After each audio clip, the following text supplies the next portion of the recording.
All right, hey, it's time to finish up my discussion of sources, ideal sources. And today I'm hoping to finish it up with a quick talk about dependent sources. So let's start this off. This should be EE 101, episode 9. Let's do dependent sources. Okay, and let me start with this. Maybe as a quick recap, let me draw the symbols for the ideal independent voltage and current sources. This is ideal voltage on the left and ideal current on the right. Now, let me start by talking about what a dependent source is, or let's start with voltage. So what's a dependent voltage source? Well, a dependent or controlled voltage source is similar to an independent source, except the voltage across the terminals of that source is a function of other voltages or currents in the circuit. And before I talk about the definition, let me just go ahead and draw the symbol, which is very similar to the independent ideal source, except we usually use a diamond shape like this instead of a circle, but then put in our same plus and minus there. So if you remember, this supplies a voltage, Vs, let's say, that this source will maintain Vs no matter what current flows through it. But the only difference now, and because I said before Vs is some function of time or frequency, the only difference is now that function is defined by something that occurs somewhere else in the circuit.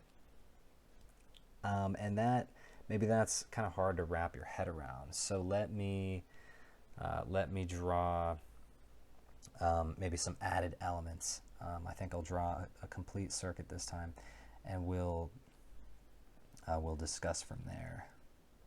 Okay, let's call this element A and element B. And let's say that there's this voltage here across element B, and we'll call it VB. And then let's arbitrarily say, just to give an example here, that Vs equals, and I don't know, this could be anything, but let's say 2 times VB.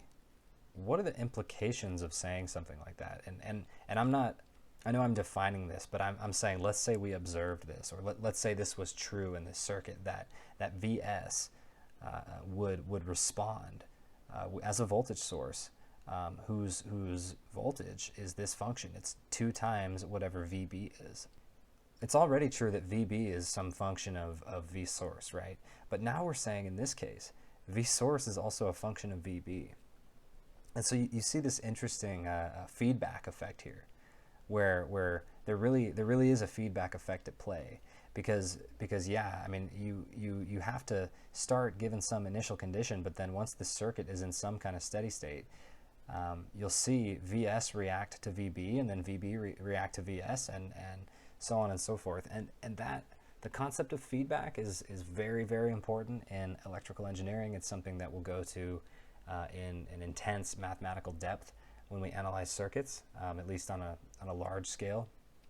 And we don't necessarily need to introduce any feedback theory here, but just be aware that that's what's coming. When we start looking at dependent sources, we really will look at them in a feedback sense, because that's, I mean, by its nature, by this definition, that's really what has to be happening here.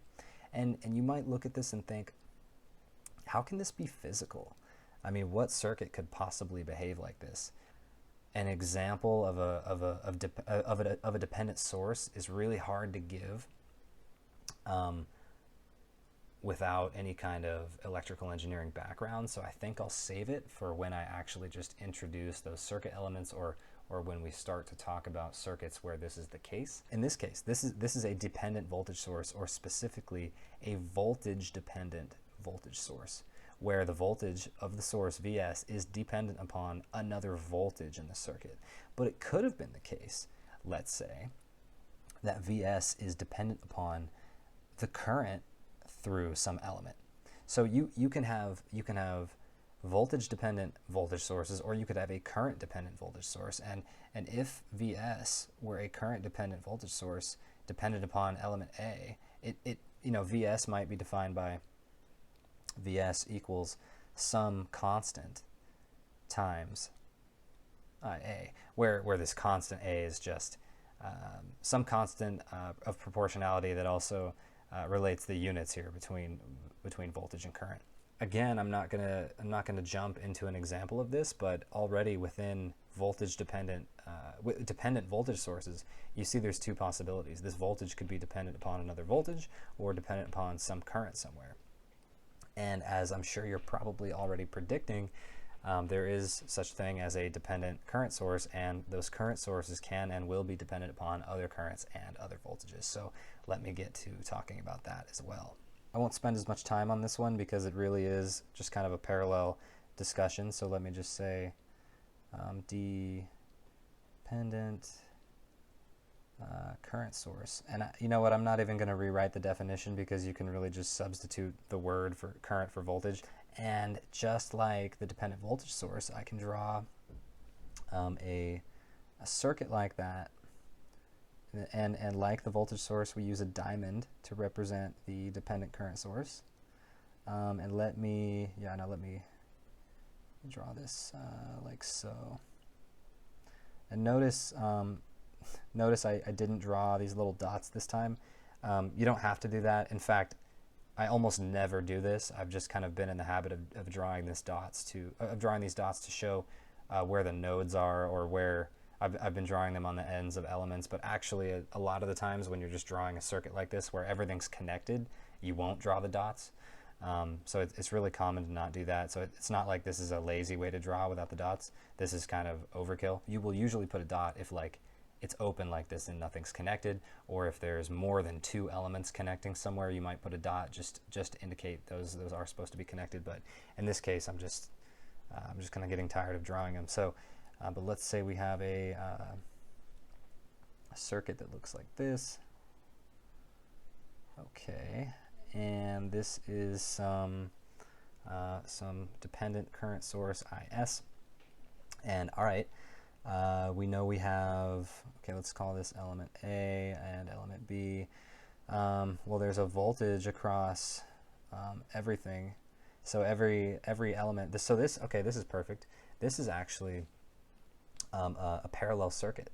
And this is actually a series circuit, so this ties well into my previous video on parallel and series circuits. So this would be a good example of a series circuit, and this is a good example of a parallel circuit. And if you remember from my discussion on parallel circuits, the voltage across two elements in parallel is the same. So I was about to say, I could describe this voltage, I mean, I could call this voltage anything. I could call it VA or VB, and VA and VB are equal. They're the same voltage. I could call this VS. I mean, it's all the same voltage. Every circuit element in this circuit has the same voltage across it. So I may as well just call it VS.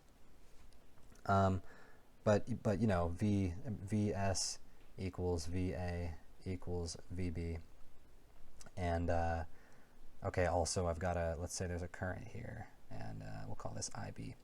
So, oh man, that's messy. Okay, well, in this case, we could say IS might be a function of, just like in the case of the dependent voltage source, IS could be a function of IB, or it could be a function of IA. So you could write something like IS equals, I don't know, maybe it's 1/4 of IB. You know, there's some, this could be any constant, some relationship that relates the two.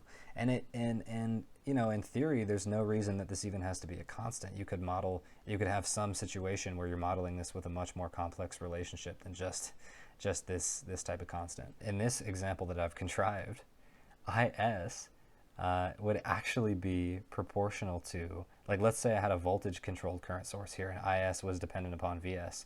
Well then, whoa, all of a sudden, you know, IS is actually dependent upon its own voltage, which seems to contradict the definition of an ideal current source. But again, in this situation, it's really, you know, it's really, it's just because it's a dependent source that this is allowed, or this definition is no longer a contradiction. And even in the case of the series circuit, when I talked about this voltage, like even if you were okay with the idea of Vs being dependent upon Vb, well then take a step back, because you have to realize that Vb, and okay, to be fair, I haven't actually introduced the concept of resistance or impedance or Ohm's law, so maybe I'm skipping a few steps here, but in reality, VB would actually be a function of VS already, right? So there's some total voltage across here. So VB is already a function of VS. By saying that VS is a function of VB, VS is in a convoluted way a function of IA. So all these things are actually functions of each other, and that just starts to get really complicated to talk about, and I think I'm going to stop there before I just start getting really confusing. Like I talked about before, you can kind of paint yourself in the corners with contrived examples like this, where we start talking about you know, all these ideal elements and what the definition is and what would or should happen. And so you can always contrive something, like I promise you, you can always contrive something that won't make sense and shouldn't make sense. So when you're this fundamental, when there's really not much going on here other than definitions, I wouldn't be too worried about whether or not there's a potential problem or something just nonsensical.